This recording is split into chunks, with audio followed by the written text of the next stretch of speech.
ఆవిష్కరణ అంటే కేవలం కొత్త యంత్రాలను తయారు చేయడం లేదా గొప్ప శాస్త్రవేత్త కావడం మాత్రమే కాదు, మన చుట్టూ ఉన్న సమస్యలను గుర్తించి దానికి సులభమైన సమర్థవంతమైన పరిష్కారాలను కనుగొనడం కూడా ఆవిష్కరణ. ఒక విద్యార్థిగా నేను నా పాఠశాలలో, నా గ్రామంలో, నా పట్టణంలో మరియు నా దేశంలో ఉన్న సమస్యలని గమనిస్తాను. వ్యర్థాల నిర్వహణ, నీటి సంరక్షణ, కాలుష్య నియంత్రణ, వ్యవసాయం, విద్య, ఆరోగ్యం, సాంకేతికత వంటి రంగాల్లో కొత్త ఆలోచనలతో పరిష్కారాన్ని వెతకడానికి ప్రయత్నిస్తాను. భారతదేశంలో కోట్లాది మంది యువత ఉన్నారు.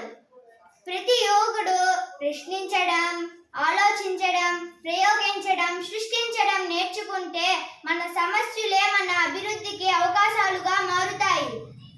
నేను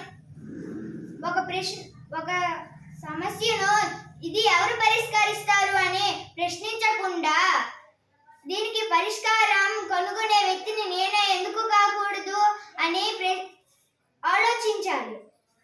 నేను ఈరోజు మొత్తం దేశాన్ని మార్చలేకపోవచ్చు, కానీ నా ఒక ఆలోచన, నా ఒక ఆవిష్కరణ, నా ఒక ప్రయత్నం రేపు లక్షలాది మందికి ఉపయోగపడవచ్చు. అదే నా దేశ నిర్మాణంలో నా భాగస్వామ్యం. జై హింద్.